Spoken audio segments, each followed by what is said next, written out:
with the same people he made holy war against.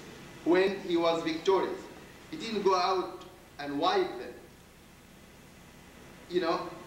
as many of his associates wanted to do. He was very lenient and very merciful, and that actually brought most of Arabia to Islam because of that attitude. So the basic beliefs, of course, for you just generally of Islam, there are the 5 pillars: to bear witness that none has the right to be worshipped but Allah, which is God for Arabic for God, and that Muhammad is the messenger of Allah, and that he was sent by Allah to teach us his religion. That's what we are taught as Muslims. But that doesn't exclude what I said earlier about the Abrahamic tradition, about the other revelations, about all the prophets and the messengers and all the books. It's not exclusive.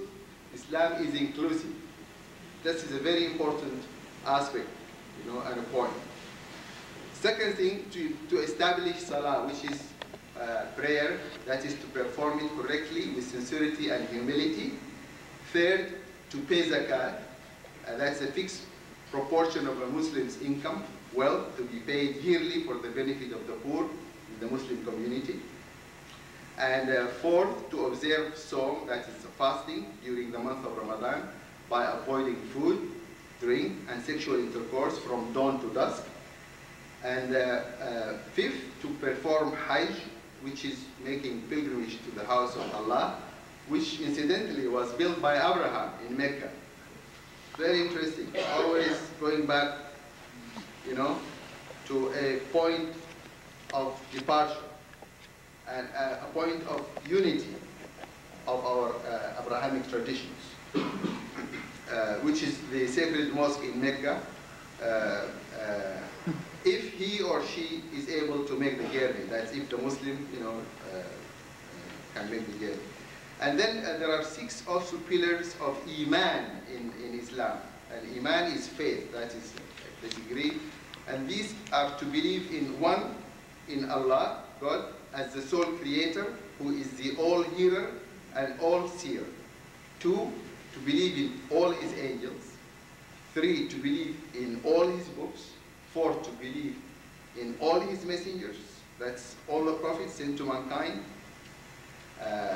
And then to believe in the final day of judgment.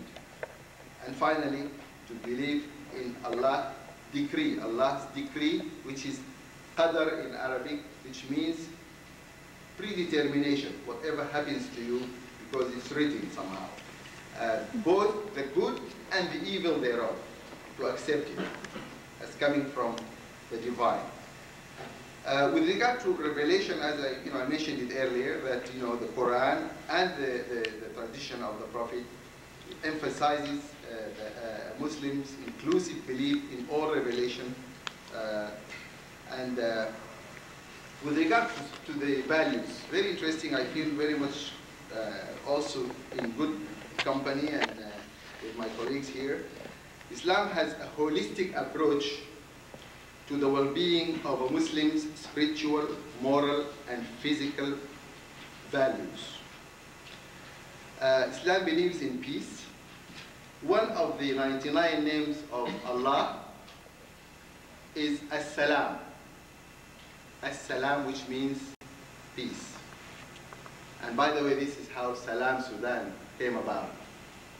Basically, our idea is to really share with our friends and the believers and friends in humanity and brothers and sisters that the basic cornerstone of our religion is really to live in peace amongst ourselves and with everybody else.